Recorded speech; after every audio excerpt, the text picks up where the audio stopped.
Thank you, Adam. So yeah, if you want to live after an encounter with a cougar, just don't run and stand still, and they will just go away. Cool, so first question here, who's working with a design system? Cool, a lot of people here. And so how is it going?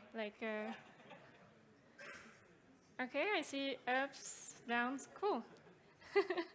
So my view of the design system is like a vegetable garden.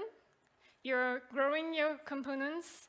You can explain what they're meant to be used for, but you can't control what they're going to use, what people are going to use it for. And as your code base evolves, that garden can actually turn out into a real jungle if you don't know how to maintain it or don't have the time to do it. And so today, I'll just walk you through a little garden. And so I'm Yulin, I'm a software engineer, and I also enjoy sketching, so this is me. And I will take you through a story of how we've been building and maintaining our design system in my current company. Okay, here we go. So let's rewind back 4 years ago in 2020.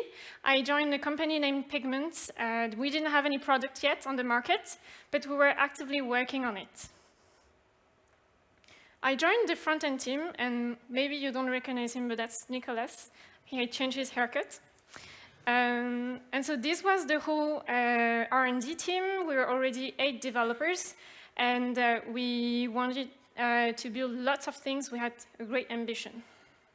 And so probably Nicola introduced what Pigment does. I'll just skip the marketing campaign and explain to you concretely what this means. We wanted to build a flexible, customizable tools that could fit a lot of different use cases. And we also, for that, had to implement inputs, imports, formatting, displaying of huge amounts of data. If that's still blurry for you, here's what we had in mind. We had to build pivot tables with complex configuration panels. And we also wanted to allow our users to build boards for visualization with different types of widgets and filters. And so from those basic ideas, we already knew we wanted to have a set of components to be able to build fast and efficiently. And so that was my first mission, building the design system V0. So I was planting the seeds of that design system, and basically I decided that I didn't want to do everything from scratch, so I used Material UI as a base for our components. It comes with some accessibility out of the box. It comes with keyboard interactions that I don't need to worry about. And we didn't use the library straight away in our code base. We wrapped it inside a private package, so that one day, if we want to or if we have to, we can just migrate out of it component by component. And so working with Material UI and another library to maintain your own design system means that you need to maintain that library and keep it up to date. And so for bumps, we put in place snapshot testing on the components so that we could easily detect on the update PR that we need it or not to do manual visual regression checks. And that saved us a lot of time. That caught as well some regressions on some updates that occur. And also it was very cheap to add and okay to maintain. For the styling, we had a styled component, and we used it to override the styles of material. A couple of things. We had to double the specificity on all the classes to avoid collisions with material styles. And as well, we used references to material US classes that they expose from the library so that it was easier as well to maintain. In terms of documentation, we used Storybook, and we wrote stories for each component. We had a playground story to explain all the different props of the components and be able to play around and check all the combinations that were possible. And we had a page with all the variants and sizes to be able to check that everything looked okay when we made an update at the same place and save some time. And so, as you can see, it's nothing fancy. This is still an MVP V0 of a design system, but it was enough to get going. In terms of foundations, here are some things that I can share. For the colors, we designed our palette to be usage-oriented, so that when a designer needs to pick up a color, they can pick up a typography color. And then when the developer needs to implement it, they would know that it's a typography color and they could just refer to it. Regarding spacing, we designed spacing units so that we didn't have to worry about pixel-perfect mockups.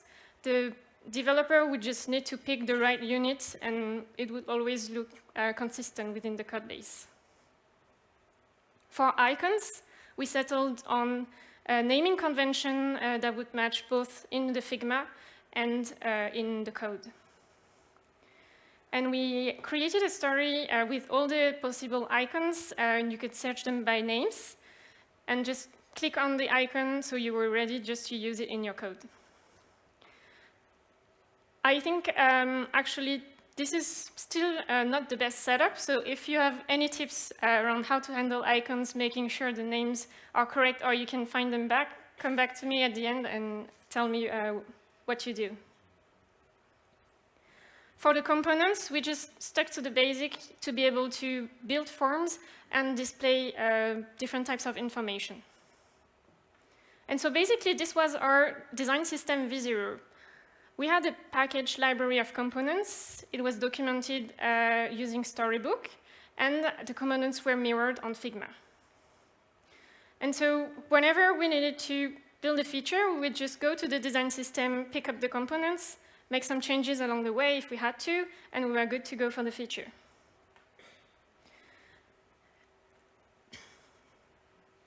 And so through the year, the team kept growing. We welcomed new developers, and there were a lot of backend and less used to working on the front-end stack. And they would also need to build features, so they would just go to the design system, use the components sometimes, make some changes, and build their features. And so end of 2020, we were ready to launch our product. We got, however, luckily, great feedback from our clients, and from there, our team just kept growing. So we were 14 developers. We welcomed even more developers, and we started to have a shift between the skills front-end and back-end. The year after, that gap was even more increased, and we were divided in 8 different teams. In each team, there were more or less design and front-end needs, and there were more or less front-end seniority in each team. Regarding the product, it became more complex and also more polished, and obviously that reflected on the design system that became richer with more components. And so there was, in 2022, I was working on a feature. I was reaching out to the design system, and that's where I realized that actually it changed a lot, and there were frictions, there were inconsistencies in the code base, and I wanted to improve that. But how to make improvements, how to have impact when you don't have dedicated time in the roadmap, when you don't have a dedicated team to maintain the design system? I had an idea, and I outlined my plan. It was not entirely set, but I wanted to do something, and I branded it the Design System Task Force. So basically, first step would be to find champions. I knew I couldn't pull out something by myself. I didn't have enough time to do it on the side, so I had to find champions as well and stakeholders at the right side to be able to have impact. Second, I wanted to assemble a task force and count on team emulation to be able to motivate people into contributing. And finally, I figured, how much is 1 hour a week for people to work on these improvements for the company if it would benefit them? And also, we picked a Friday. We all know Friday is our most productive day, so what's 1 hour in a Friday, right? And so I reached out to my front-end buddies, the people I knew would be interested in the project, to be the champions on the tech side.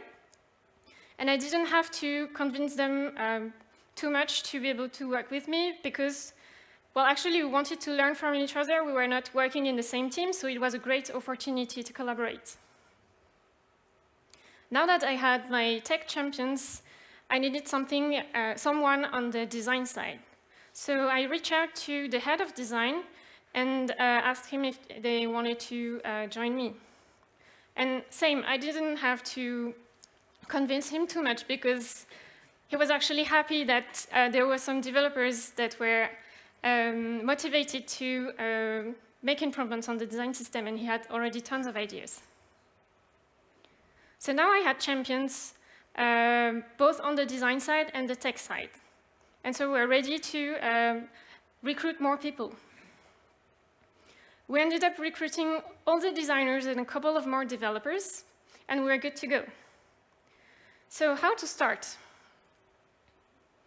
We started with a round of retrospective. So I know that in Agile, retrospective are time-consuming meetings, but actually I think it was very beneficial for us.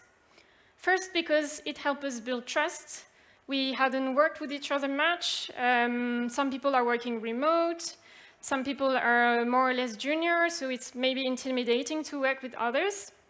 And so having everyone around the table talk about how they experience the design system, give their opinion, was a really nice icebreaker and a way to make everyone feel comfortable into working towards the same goals. And so finding those common goals from the most experienced pain points that came out of those retrospective was also a good way to assess, okay, we want to do this. And finally, we listed out a bunch of tasks and we prioritized them to go towards those goals.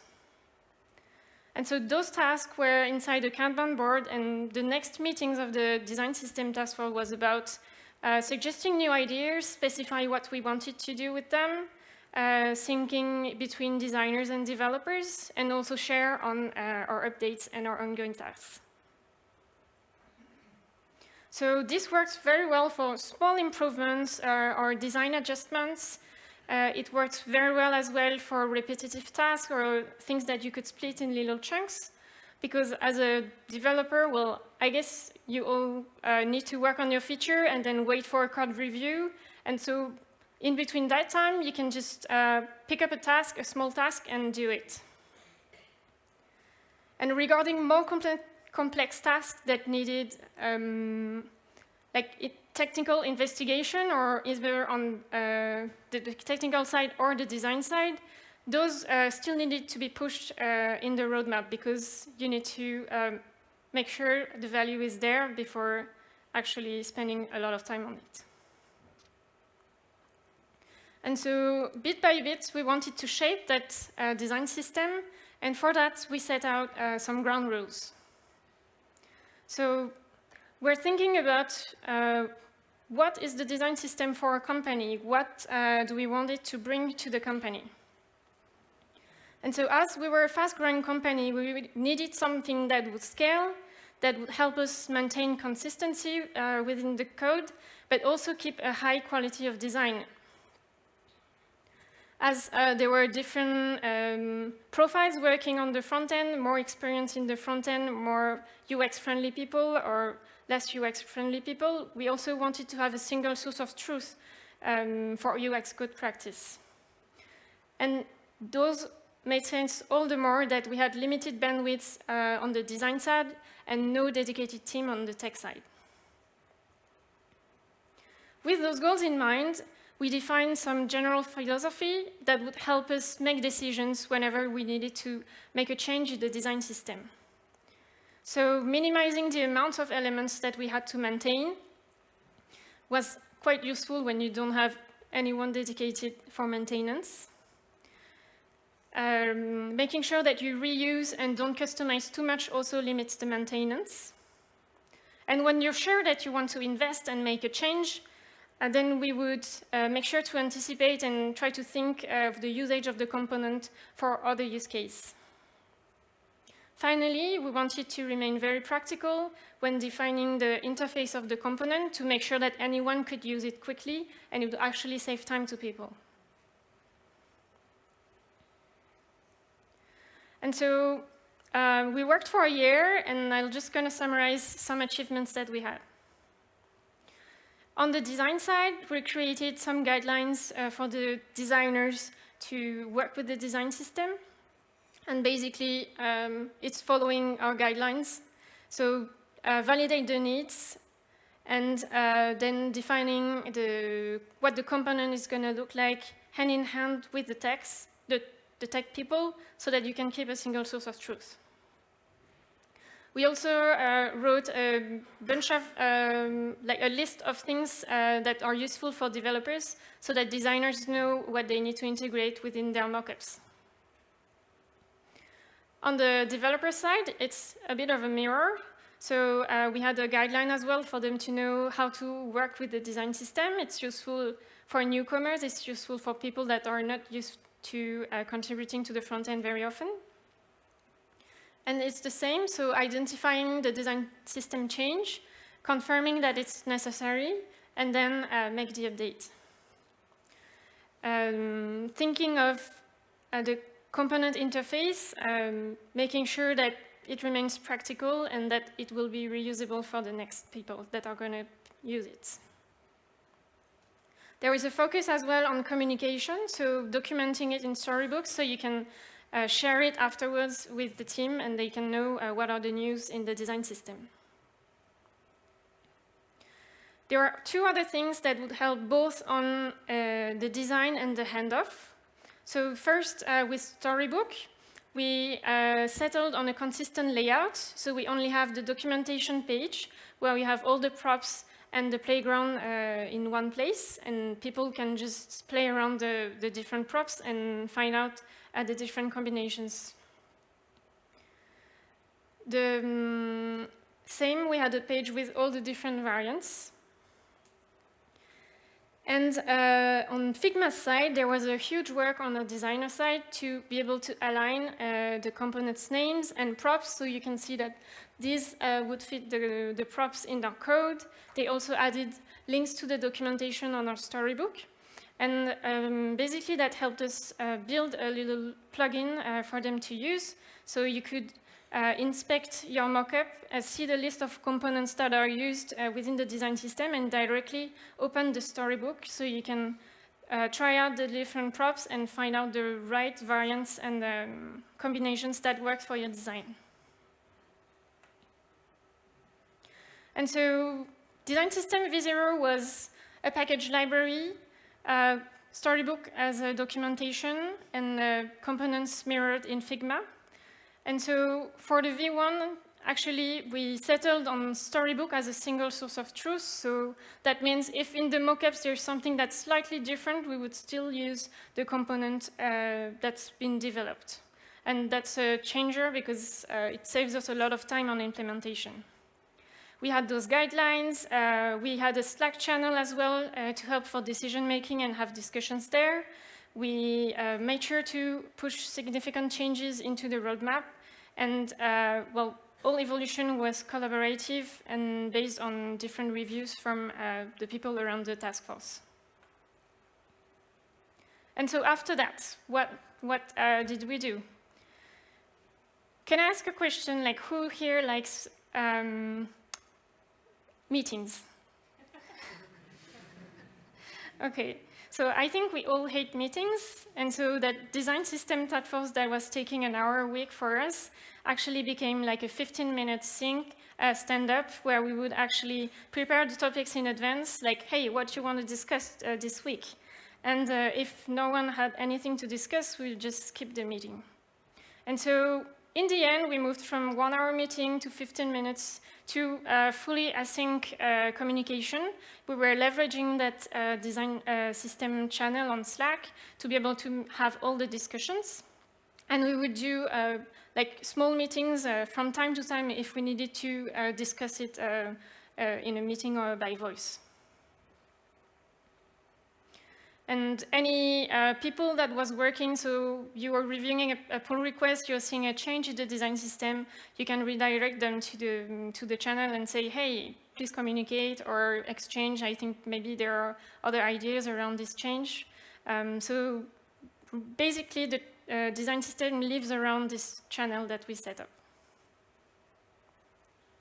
And also to ease decisions, we named one owner on the tech side and one on the design side. This just helps in case of disagreement. We have someone that can say, okay, let's do this or that. And so final thing that we adjust, so I explained to you on the design side, they need to validate the change, specify the change, and then they give the mockups to the dev, they identify the change, they validate the need, and they implement it. And so really that happens in the best case scenario, but we all know that it's not happening like this all the time. And so in real life, what happens is there's a newcomer, he's not used to, they are not used to working with the code base. So they would see a change on the design system and they would not maybe have the reflex to challenge it, or they would just go head on and implement it. And they would end up spending a lot of time doing a change that maybe was not as interesting for the time spent for the company as another feature. So what we did was putting the reliability and the accountability on the designers for them to be owner of the design system change and go to the community of design system at Pigment, discuss the change with them and spec it and understand how much it would cost before outlining the design system change to the developer that was going to work on it. And if that developer is actually very experienced with the design system, they could just skip this step and discuss with them directly. So yeah, I think over the last year, our design system did not change that much in its foundation, but we're just keeping improving and iterating on our process. And so all the more that our company is still growing, I think we're going to recruit 40 more developers this year. We need to adapt consistently on our process. And so, yeah, I think that's basically the end of my tour. I'm just going to share some key learnings that I have from this ongoing experience. So first, even if you don't have a dedicated team, you still need strong pillars to make the community live. Then you need to tailor like the design system, the process, and the way you shape components to the constraints and the specificity of your teams. All teams are different, so here I presented one recipe that works for us, but for you, maybe it's something different. And then remember that nothing was built over a day. You need to create trust to be able to have this community. You need to foster habits. You need to foster initiatives. And remember, just iterate, it's fine. And finally, communication. It's important both for sharing new updates. It's important to explain the decision that you made. It's important just to make everything live and make sure that the design system is used the proper way. On the technical side, one thing I can tell you is start small and start early. So even if you have a couple of components, it will be much easier for you to make changes later than come up with a one-year-old code base and say, okay, now I want a button and I want to change all the buttons in my app. Then you want a single source of truth just to avoid any conflicts, any misunderstandings, both for designers and developers. We chose to limit customization because we didn't have much bandwidth, and that comes at a price of compromise sometimes, so you cannot do the design that the designer had in mind, but you're doing it faster and you're shipping value faster, so you have to weigh pros and cons before that. And finally, to ease maintenance, so these are a couple of things that we learned the hard way. It's about splitting components, as Ahmad said, making sure that you don't have Swiss Army components that do everything and anything, because it's a nightmare to maintain. Even components that do the same thing, like field sets, it's horizontal or it's vertical layout, just split them because it's a nightmare to maintain if it does everything in the same code. And final thing, we were open to overriding components because sometimes you're like, okay, this button in this case, maybe it should look a little different. So I'm just going to extend the styles and change it. But actually, it's a nightmare to maintain because when you want to change the button, if you need to check all the usages to see if it's still going to look good, then it's so much time consuming and so much hard to maintain. So we're trying to avoid that now. And so that's it for me. Thank you for listening. If you have any questions, just reach out to me or come find me. If you want to hear about some outtakes that I couldn't fit in here, yeah, just come and see me. Thank you so much.